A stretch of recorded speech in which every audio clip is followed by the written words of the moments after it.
चलन बुली जावा हमर गाँव के जेन गाँव रे देखबो पानी केते बड़ गाँ गहली केते पानी होइछे वर्षा केते केते हला काଣା हला चलन जानवा। तो गाँ के जतले देखनो वर्षार अति प्रबल वर्षा रोड पूरा पानी जोतिला पानी तो देखिर आपण माने आश्चर्य होइबे जहीं देखो वर्षा 7 दिन तो इंता वर्षा हला तो से सातरा हेगला बोले लागला सेतरे बैंसी पहाड़ खेलला मीनो 7 दिन तो पूरा अति प्रबल अन्हार सतर हेगला कि सेटा 7 दिन खाली वर्षा लगाना वर्षा जो जहीं देखिले डुली मन के आठे पान गले तो गाधमी बोल लागसे पूरा देखले जेन वर्षा देखिक तो मन खुश है क्या करबो चाषी केते दुख है के जाने चाषी मुड़े हाथ दीछे क्या है बोले धान बुनी देला चाषी जमीन पूरा पान 2024 रे इंता वर्षा बसला आपण माने देखिर भी आश्चर्य होइबे क्या है बोला कि जून 30 रु जुलाई 6 पर्यंत अति प्रबल वर्षा होगी 7 दिन मध्य सूर्य उदय हो ना राति बोले अंधार खाली दिन में वर्षा राति वर्षा चाषी बुनला धान पान बसला 7 दिन अति प्रबल वर्षा जो चाषी धान आईन पानी रे कौन हो सेटा धान बाहर गला वर्षा रे चलु जानमा 2026 पाणीपाग सूचना उपर 2026 थिला एल निनो जहाँकि अति प्रबल खरा थिला जून 30 बेलू इंता लगातार भाव वर्षा है जुलाई 7-6 पर्यंत अति प्रबल वर्षा होता जहाँकि 7 दिन मध्य सब अति प्रबल दिन राति अति वर्षा हो संभावना मिली वर्षा होता जहाँकि सबुआड़े डुले 2026 इंता वर्षा है देखिए आप भी आश्चर्य होइबे केबे नहीं देखते इंता वर्षा क्या है ये बोले धान बुना है जमी रे पान अच्छे डुले धान बुना 2 दिन सरला इंता वर्षा बसला ये देखिए आप भी आश्चर्य होइबे जून 30 रु जुलाई 6 मध्य 7 दिन इंता वर्षा होती आप देखिए भी आश्चर्य होइबे जहाँकि वर्षा पूरा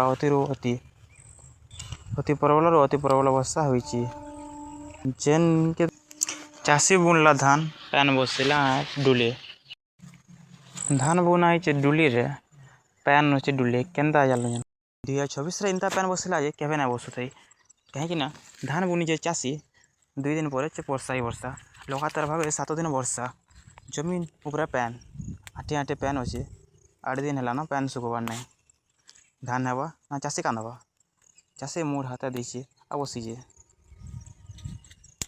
पान ही पान जहीं देखो पान केनाल नदी सब जुरे पान आठे नदी तो मुड़े पान।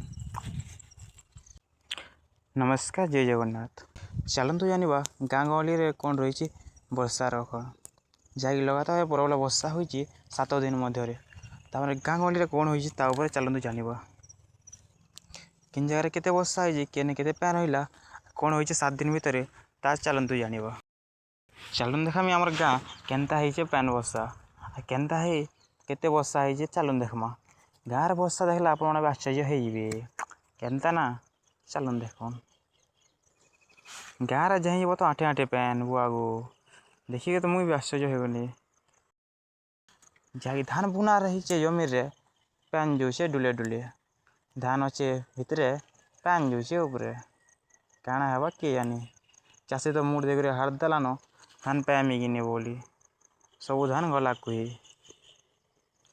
जमीन पूरा इंता पान बसवा ये बुआ क्या देखी नहीं थे जेनता वर्षा होती देखले आप आश्चर्य होइबे लगातार भाव 7 दिन वर्षा एत वर्षा है जहीं देखो आठे पान डुली रे धान बुनी चाषी काଣା है देखुन गाँव बुलले भी सबुआड़े उदा पान आठे जदि बाल के बुली जीव चाष जमीन के तो देखले आठे पान केना तो मुड़े पान बुआ आगो बुढ़ी मरब सबे पान जो से बाहर आप आश्चर्य होइबे जहाँ वर्षा देखिए एत वर्षा है अति प्रबल वर्षा लगातार 7 दिन रात बसुला ବର୍ଷା ତ ଅଟକୁ ନଥାଇ ଘଣ୍ଟେ ଛାଡ଼ିଦେଲେ 2 ଘଣ୍ଟା ଦଳି ଦେଉଥିଲା। ଆର୍ ଏନ୍ତା ବର୍ଷା ବସି କରି ଦେଖିଲେ ଆପଣମାନେ ବି ଆଶ୍ଚର୍ଯ୍ୟ ହେଇଯିବେ। ଯାଇ ଦେଖିବେ ଡୁଲି ମନ୍କେ ଆଣ୍ଠେ ଆଣ୍ଠେ ପାନ୍ ଚାଲିକରି ଯିବାର୍ ଲାଗି ବି ଇଟା ଆର୍କୁର୍ରେ ବି ପାନ୍ ଯାହାକୁ ଯେତେ ଆରି ଉରା ବି ପାନ୍ ଯାଉଛେ ଆର୍ ଉପରେ ପାନ୍ ଧାନ ଅଛେ ତଲେ ପାନ୍ ଯାଉଛେ ଉପରେ ଧାନ ବୁଣିଲେ ଦିନେ 2 ଦିନ ଗଲା ତାପରେ ପାନ୍ ଉପରେ ପାନ୍ ଅନ୍ନ ବଛରେ ପଲ୍ହାରୁଆ କେତେ ପାନ୍ ନି ପନ ଏ ବଛରେ ଯେତେ ପାନ୍ ଧାନ ବୁଣାକେ ପାଇଛ। ନମସ୍କାର ଜୟ ଜଗନ୍ନାଥ। ଚାଲନ୍ତୁ ଜାଣିବା ଯେ ପାଣିପାଗ ଖବର ଉପରେ ଯାହା ରହିଛି 2024ରେ ଜୁଲାଇ ମାସର ପାଣିପାଗ ସୂଚନା। ପ୍ରଥମ ଥର ପାଇଁ ଦେଖୁଛନ୍ତି ଭିଡ଼ିଓଟିକୁ ଲାଇକ୍ କରିଦିଅନ୍ତୁ ଓ ଚ୍ୟାନେଲଟିକୁ ସବସ୍କ୍ରାଇବ୍ କରିଦିଅନ୍ତୁ ଯାହାକି ଆଗାମୀ ଖବର ପାଇପାରିବେ। ଚାଲନ୍ତୁ ଶୁରୁ କରିବା। ବର୍ଷା ଆଉ 24 ଘଣ୍ଟା। ଆଜି ପୂର୍ବାହ୍ନ ଯାଏ 8 ଜିଲ୍ଲାରେ ରେଡ୍ ଆଲର୍ଟ। ବଙ୍ଗୋପସାଗରରେ ସୃଷ୍ଟି ହୋଇଥିବା ଅବପାତର ପ୍ରଭାବରେ ସାରା ଓଡ଼ିଶାରେ ବର୍ଷା ଲାଗି ରହିଛି। ଗତ 24 ଘଣ୍ଟା ମଧ୍ୟରେ ପଶ୍ଚିମ ଓ ଆଭ୍ୟନ୍ତରୀଣ ଓଡ଼ିଶାରେ ପ୍ରବଳରୁ ଅତି ପ୍ରବଳ ବର୍ଷା ହୋଇଥିବାରୁ ଜନଜୀବନ ବହୁତ ପରିମାଣରେ ପ୍ରଭାବିତ ହୋଇଛି। ସ୍ଥାନେ ସ୍ଥାନେ ଜଳବନ୍ଦୀ ଭଳି ସ୍ଥିତିର ଉଦ୍ଭିତ ଲଗାଣ ବର୍ଷା ଫଳରେ ନଦୀଗୁଡ଼ିକ ଜଳସ୍ତର ବୃଦ୍ଧି ପାଇଥିଲା ମଧ୍ୟ ପରିସ୍ଥିତି ନିୟନ୍ତ୍ରଣାଧୀନ ରହିଛି ରାଜ୍ୟ ସରକାରଙ୍କ ପକ୍ଷରୁ ସୂଚନା ଦିଆଯାଇଛି। ବର୍ଷା ପ୍ରକୋପ ଆହୁରି 24 ଘଣ୍ଟାରେ ଜାରି ରହିଛି। ସୋମବାର ପୂର୍ବାହ୍ନ ମଧ୍ୟରେ ବରଗଡ଼, ସମ୍ବଲପୁର, ସୁବର୍ଣ୍ଣପୁର ଓ ନୂଆପଡ଼ା ଓ ବଲାଙ୍ଗୀର ଜିଲ୍ଲାରେ ଅତି ପ୍ରବଳରୁ ଅତ୍ୟନ୍ତ ପ୍ରବଳ ବର୍ଷା, ଅନୁଗୁଳ ଓ ବୌଦ୍ଧ ଓ କନ୍ଧମାଳ ଜିଲ୍ଲାରେ ଅତି ପ୍ରବଳରୁ ବର୍ଷା ହେବାର ଆଶଙ୍କା ରହିଛି। ରେଡ୍ ଆଲର୍ଟ ଜାରି କରାଯାଇଛି। ଏହି ସମୟ ମଧ୍ୟରେ ଯାଜପୁର, କଟକ, ସୁନ୍ଦରଗଡ଼, ଝାରସୁଗୁଡ଼ା, ଦେବଗଡ଼, ଢେଙ୍କାନାଳ, କଳାହାଣ୍ଡି, ନବରଙ୍ଗପୁର, ରାୟଗଡ଼ା, କୋରାପୁଟ, ଗଞ୍ଜାମ, ଗଜପତି, ନୟାଗଡ଼ ଜିଲ୍ଲାରେ କେତେକ ଅଞ୍ଚଳରେ ପ୍ରବଳରୁ ଅତି ପ୍ରବଳ ବର୍ଷା ହେବାର ସମ୍ଭାବନା ରହିଛି। ଅରେଞ୍ଜ ଆଲର୍ଟ ଜାରି କରାଯାଇଛି। ପରବର୍ତ୍ତୀ 24 ଘଣ୍ଟାରେ ପାଗରେ ସୁଧାର ଆସିବ ଏବଂ ବର୍ଷା ପରିମାଣ କମିବ। ତଥାପି ବରଗଡ଼, ସମ୍ବଲପୁର, ଅନୁଗୁଳ, ସୁବର୍ଣ୍ଣପୁର, ବୌଦ୍ଧ ଓ ନୂଆପଡ଼ା ଓ ବଲାଙ୍ଗୀର ଜିଲ୍ଲାରେ କେତେକ ସ୍ଥାନରେ ପ୍ରବଳରୁ ଅତି ପ୍ରବଳ ବର୍ଷା ହେବାର ଅରେଞ୍ଜ ଆଲର୍ଟ ଜାରି କରାଯାଇଛି। ପରବର୍ତ୍ତୀ 2 ଦିନ ଉତ୍ତର ଆଭ୍ୟନ୍ତରୀଣ ଓଡ଼ିଶାରେ ପ୍ରବଳ ବର୍ଷା ହେବାକୁ ଥିବା ୟେଲୋ ୱାର୍ଣ୍ଣିଂ ଦିଆଯାଇଛି। ଅନ୍ୟପକ୍ଷରେ ଉତ୍ତର ପଶ୍ଚିମ ଓ ବଙ୍ଗୋପସାଗର ଓ ସଂଲଗ୍ନ ଅଞ୍ଚଳରେ ସୃଷ୍ଟି ହୋଇଥିବା ଅବପାତ ଅପରାହ୍ନ 2:30 ବେଳକୁ ବାଲେଶ୍ୱର ନିକଟବର୍ତ୍ତୀ ଚାନ୍ଦିପୁର ଦୀର୍ଘ ମଧ୍ୟରେ ଉତ୍ତର ଓଡ଼ିଶା ଉପକୂଳ ଅତିକ୍ରମ କରିଛି। ରିପୋର୍ଟ ଲେଖାଯିବା ବେଳର ଅବପାତ ଘଣ୍ଟା ପ୍ରତି 12 କିଲୋମିଟର ବେଗରେ ଆଗକୁ ବଢ଼ୁଛି।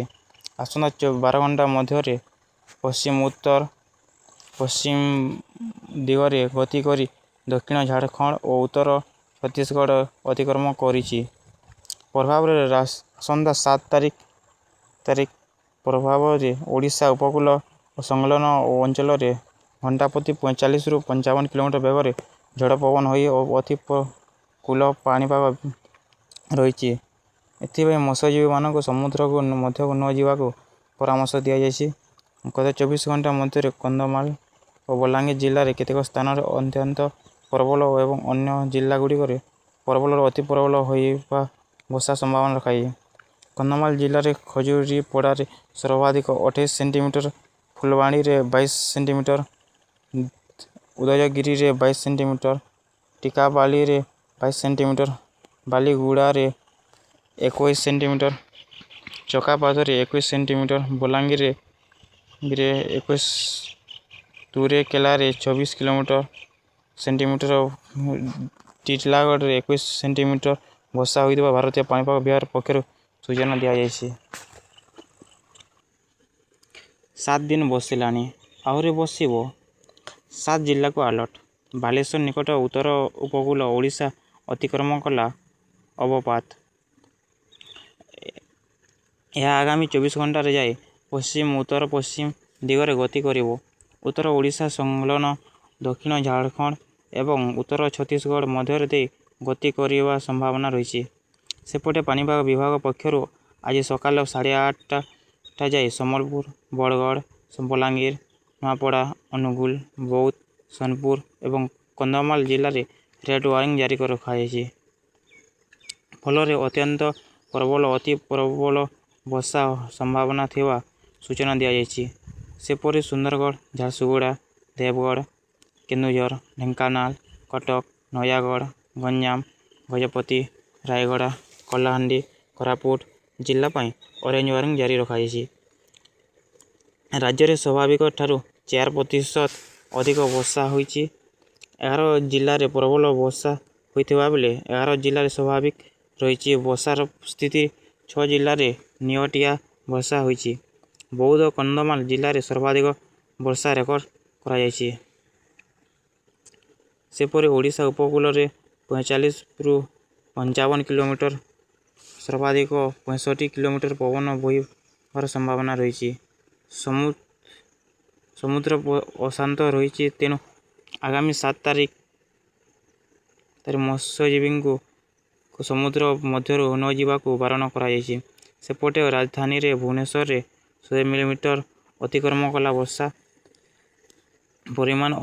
ଗତ 24 ଘଣ୍ଟାରେ 112 ମିଲିମିଟର ବର୍ଷା ହୋଇଥିବା ପାଣିପାଗ ବିଭାଗ ପକ୍ଷରୁ ସୂଚନା ଦିଆଯାଇଛି। ପୁରା ଜୁଲାଇ ମାସରେ ସ୍ୱାଭାବିକ ଭାବେ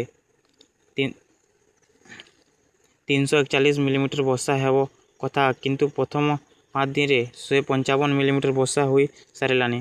ଗତ 5 ଦିନରେ ପୁରା ମାସରେ ପ୍ରାୟ 45% ବର୍ଷା ହୋଇ ସାରିଲାଣି। ଏଣିକି ଦିନରେ ସ୍ୱାଭାବିକ 234 ଅଧିକ ବର୍ଷି ସାରିଲାଣି। ଏଭଳି ମୂଷକ ଧାରାରେ ବର୍ଷା ସର୍ବତ ଚଳିତ ମୌସୁମୀ ଋତୁରେ ଜୁନ୍ 1ରୁ ଜୁଲାଇ 5 ଭିତରେ 6 ଜିଲ୍ଲାରେ ମୋଟ ବର୍ଷା ପରିମାଣ ନିଅଣ୍ଟିଆ ରହିଛି। ସୁନ୍ଦରଗଡ଼ରେ 41%, ନବରଙ୍ଗପୁରରେ 37%, କଳାହାଣ୍ଡିରେ 34%, ଦେଓଗଡ଼ରେ 31%, ଝାରସୁଗୁଡ଼ାରେ 28%, ସମ୍ବଲପୁରରେ 21% ବର୍ଷା ରହିଛି। 7 ଦିନ ବର୍ଷିଲାଣି, ଆହୁରି ବର୍ଷିବ। ଆଜି ଓଡ଼ିଶାରେ ଅତିକ୍ରମ କରିବ ଅବପାତ। ସ୍ଥଳଭାଗ ଅତିକ୍ରମ କଲା ଅବପାତ। ବାଲେଶ୍ୱର ନିକଟରୁ ଅବପାତ ଉତ୍ତର ଉପକୂଳ ଓଡ଼ିଶା ଅତିକ୍ରମ କରିଛି।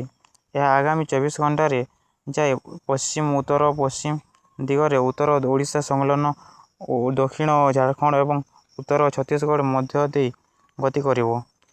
ସମ୍ଭାବନା ରହିଛି ଗତ 5 ଦିନ ଭିତରେ ନାକେଦମ କଲାନି ବର୍ଷା ସ୍ୱାଭାବିକରୁ 234% ରୁ ଅଧିକ ବର୍ଷିଛି। ନିଧୁମ ବର୍ଷାରେ ଜନଜୀବନ ଅସ୍ତବ୍ୟସ୍ତ, ଆଗକୁ ଆହୁରି ବର୍ଷିବ। ସୋମବାର ପଶ୍ଚିମ ଓଡ଼ିଶାରେ ଅତି ପ୍ରବଳ ବର୍ଷା ହୋଇଥିବା ବେଳେ ଉପକୂଳ ଓ ଉତ୍ତର ଓଡ଼ିଶାରେ ବି ଲଗାଣ ବର୍ଷା ଲାଗି ରହିଛି। ସୋମବାର ବଙ୍ଗୋପସାଗର ଓ ସଂଲଗ୍ନ ଓଡ଼ିଶାରେ ପଶ୍ଚିମ ଓ ଉପକୂଳ ମଧ୍ୟରେ ଅବପାତ ସୃଷ୍ଟି ହୋଇଛି। ଏହା ପଶ୍ଚିମ ଓ ଉତ୍ତର ପଶ୍ଚିମ ଦିଗରେ ଗତି କରିବ। ଉତ୍ତର ଓଡ଼ିଶା ଉପକୂଳକୁ ଅତିକ୍ରମ କରି ଆସନ୍ତା 12 ଘଣ୍ଟାରେ ଏହି ଅବପାତ ବାଲେଶ୍ୱର ପାଖରେ ଚାନ୍ଦବାଲି ଓ ଦୀଘା ମଝିରେ ଦେଇ ଅତିକ୍ରମ କରିବ ବୋଲି ଭାରତୀୟ ପାଣିପାଗ ବିଭାଗର ଆଇଏମ୍ଡିରୁ ସୂଚନା ଦିଆଯାଇଛି।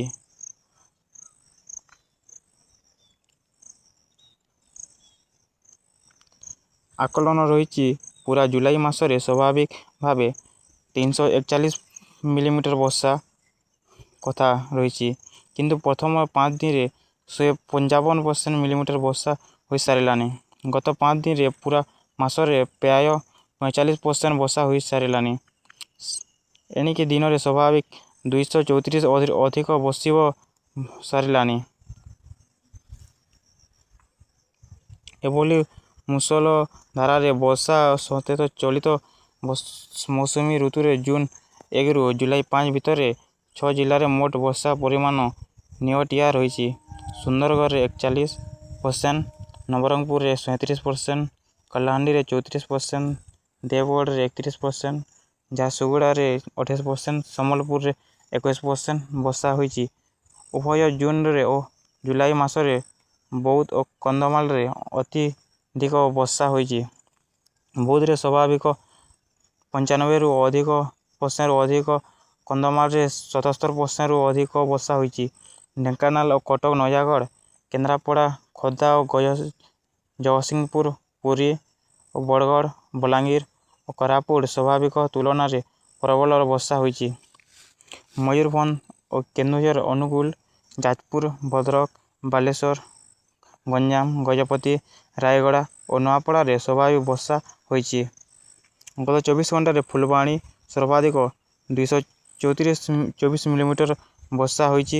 ଟିଲାଗଡ଼ରେ 205 ମିଲିମିଟର, କେନ୍ଦ୍ରାପଡ଼ାରେ 176 ମିଲିମିଟର, ବଲାଙ୍ଗୀରରେ 140 ମିଲିମିଟର, କଟକରେ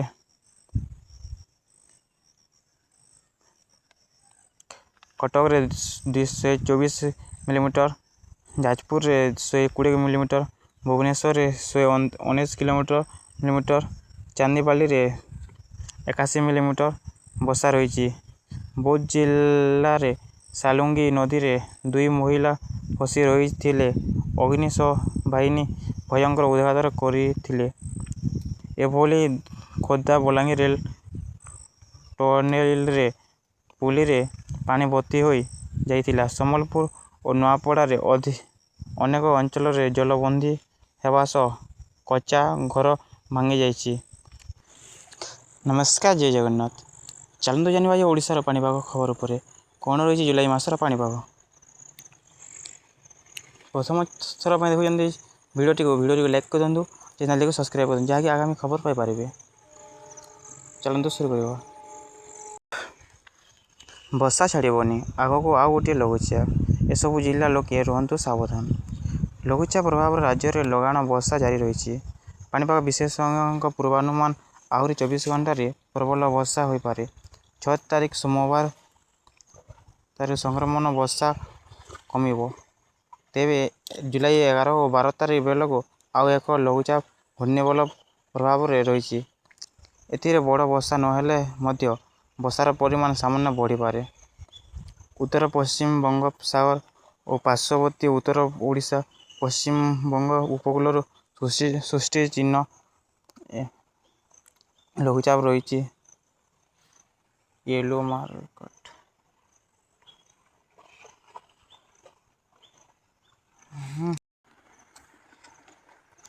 ବର୍ଷା ଛାଡ଼ିବନି, ଆଗକୁ ଆଉ ଗୋଟିଏ ଲଘୁଚାପ, ଏସବୁ ଜିଲ୍ଲା ଲୋକେ ରୁହନ୍ତୁ ସାବଧାନ। ଲଘୁଚାପ ପ୍ରଭାବରେ ରାଜ୍ୟରେ ଲଗାଣ ବର୍ଷା ଜାରି ରହିଛି। ପାଣିପାଗ ବିଶେଷଜ୍ଞଙ୍କ ପୂର୍ବାନୁମାନ, ଆହୁରି 24 ଘଣ୍ଟାରେ ପ୍ରବଳ ବର୍ଷା ହୋଇପାରେ। 6 ତାରିଖଠୁ ସୋମବାର କ୍ରମଶଃ ବର୍ଷା ପ୍ରକୋପ କମିବ। ତେବେ ଜୁଲାଇ 11 ଓ 12 ତାରିଖ ବେଳକୁ ଆଉ ଗୋଟିଏ ଘୂର୍ଣ୍ଣିବଳୟର ସମ୍ଭାବନା ରହିଛି। ଏଥିରେ ବଡ଼ ବର୍ଷା ନହେଲେ ମଧ୍ୟ ବର୍ଷାର ପରିମାଣ ସାମାନ୍ୟ ବଢ଼ିପାରେ। ଉତ୍ତର ଓ ପଶ୍ଚିମ ବଙ୍ଗୋପସାଗରରେ ଓ ପାର୍ଶ୍ୱବର୍ତ୍ତୀ ଉତ୍ତର ଓଡ଼ିଶା, ପଶ୍ଚିମବଙ୍ଗ ଉପକୂଳରେ ସ୍ପର୍ଶ ଚିହ୍ନର ୟେଲୋ ମାର୍କଡ ଲଘୁଚାପ ରହିଛି। ଏହାର ଗତିରେ ପଶ୍ଚିମ ଉତ୍ତର ପଶ୍ଚିମ ରହିଥିବାରୁ ଆସନ୍ତା 2 ଦିନ ଭିତରେ ଏହା ଉତ୍ତର ଓଡ଼ିଶା ଓ ଉତ୍ତର ଛତିଶଗଡ଼ ଦେଇ ସ୍ଥଳଭାଗରେ ଆଗକୁ ବଢ଼ିବ। ସମ୍ଭବତଃ ଦକ୍ଷିଣ ପଶ୍ଚିମ ଉତ୍ତର ପ୍ରଦେଶ ଓ ଉତ୍ତର ମଧ୍ୟପ୍ରଦେଶ ଆଡ଼କୁ।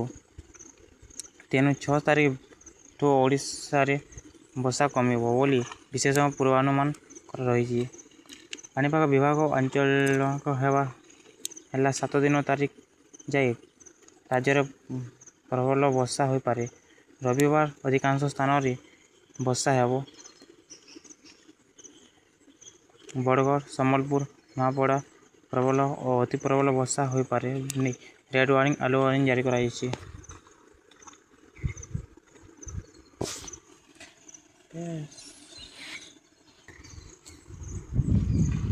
ସୁନ୍ଦରଗଡ଼, ଝାରସୁଗୁଡ଼ା, ଦେଓଗଡ଼, ସୋନପୁର, ବଲାଙ୍ଗୀର, କଳାହାଣ୍ଡି ପ୍ରବଳରୁ ଅତି ପ୍ରବଳ ବର୍ଷା ହୋଇପାରେ। ଏସବୁ ଜିଲ୍ଲାକୁ ଲାଗି ଅରେଞ୍ଜ ୱାର୍ଣ୍ଣିଂ ଜାରି ରହିଛି। ବାଲେଶ୍ୱର, ଅନୁଗୁଳ, ଢେଙ୍କାନାଳ, କେନ୍ଦୁଝର, ମୟୂରଭଞ୍ଜ, ବୌଦ୍ଧ ଓ କନ୍ଧମାଳ, ନବରଙ୍ଗପୁର, ରାୟଗଡ଼ା, କୋରାପୁଟ ଓ ମାଲକାନଗିରି ସ୍ଥାନେ ବର୍ଷା ହେବା ଭଳି ସମ୍ଭାବନା ରହିଛି। ଏଥିରେ ଲାଗି ୟେଲୋ ୱାର୍ଣ୍ଣିଂ ଜାରି ରଖିଛନ୍ତି ପାଣିପାଗ ବିଭାଗ। ଲଗାଣ ବର୍ଷା ଭିତରେ ଭୁବନେଶ୍ୱର ବାଣୀବିହାର ସ୍ଥିତ 4 ନମ୍ବର ମୁଖ୍ୟ ନାଳରେ ଜଣେ ଯୁବକ ଭାସି ଯାଇଛନ୍ତି। ସନ୍ଧ୍ୟା ପର୍ଯ୍ୟନ୍ତ ତାଙ୍କର ପତ୍ତା ମିଳିନି। ପ୍ରବଳ ବର୍ଷା ଯୋଗୁଁ କନ୍ଧମାଳ ଜିଲ୍ଲା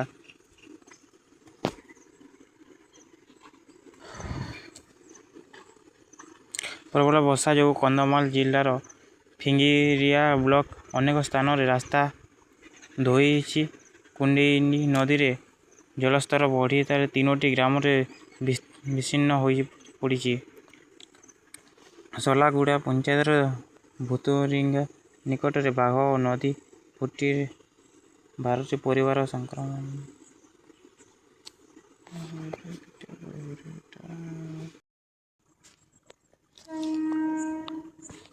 ବର୍ଷା ଛାଡ଼ିବନି, ଆଗକୁ ଆଉ ଗୋଟିଏ ଲଘୁଚାପ। ଏସବୁ ଜିଲ୍ଲାକୁ ଲୋକେ ରୁହନ୍ତୁ ସାବଧାନ। ଲଘୁଚାପ ପ୍ରଭାବରେ ରାଜ୍ୟରେ ଲଗାଣ ବର୍ଷା ଜାରି ରହିଛି। ପାଣିପାଗ ବିଭାଗ ବିଶେଷ ପୂର୍ବାନୁମାନ ଆହୁରି 24 ଘଣ୍ଟାରେ ପ୍ରବଳ ବର୍ଷା ହୋଇପାରେ।